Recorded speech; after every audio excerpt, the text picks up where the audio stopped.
আগামী নির্বাচনকে সামনে রেখে আমাদের তত্ত্বাবধায়ক সরকার নতুন ভোটার হওয়ার ক্ষেত্রে বিষয়টি খুবই গুরুত্বপূর্ণ দিচ্ছে। সে কারণে আগে যে কাগজপত্রগুলো লাগতো সেটা অনেকটাই এখন সহজ করে অনেক কাগজপত্র কমিয়ে দেওয়া হয়েছে। তো যাদের জন্ম জানুয়ারি 1, 2007 অথবা তার পূর্বেই তারাই আসলে এই নতুন ভোটার হওয়ার ক্ষেত্রে আবেদনটি করতে পারবেন। নতুন ভোটার আবেদন হওয়ার জন্য আপনার যে সমস্ত ডকুমেন্টগুলো প্রয়োজন তার মধ্যে প্রথম যে ডকুমেন্ট সেটি হচ্ছে আপনার অনলাইন জন্ম নিবন্ধনের কপি।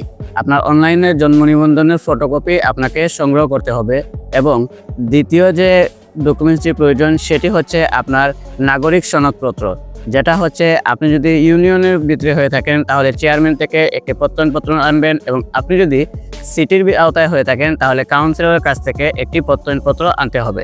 এবং তৃতীয় যে ডকুমেন্টটি প্রয়োজন সেটি হচ্ছে আপনার বাবা মায়ের এনআইডি কার্ডের ফটোকপি এবং চতুর্থ যে ডকুমেন্টসটি আপনার প্রয়োজন সেটি হচ্ছে ইউটিলিটি বিলের কপি। সেটা হতে পারে আপনার বিদ্যুৎ বিল, গ্যাস বিল অথবা টেলিফোন বিল অথবা আপনার বাসার হোল্ডিং ট্যাক্স, এরকম যে কোনো একটি কাগজ আপনাকে প্রোভাইড করতে হবে। এবং পঞ্চম যে ডকুমেন্টসের কথা বলবো সেটি হচ্ছে আপনার শিক্ষাগত যোগ্যতার সার্টিফিকেট।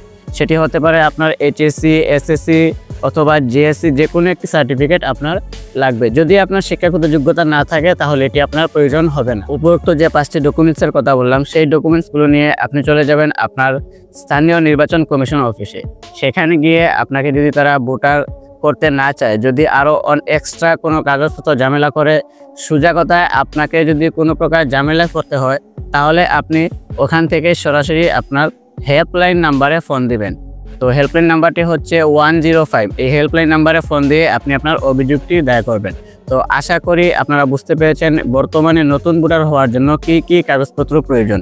ভিডিওটি ভালো লাগলে অবশ্যই একটি লাইক দিবেন এবং আমার এই চ্যানেলটি সাবস্ক্রাইব করে আমার সাথেই থাকবেন। দেখা হচ্ছে পরবর্তী কোনো ভিডিওতে নতুন কোনো টপিক নিয়ে। সে পর্যন্ত ভালো থাকুন, সুস্থ থাকুন। আসসালামু আলাইকুম।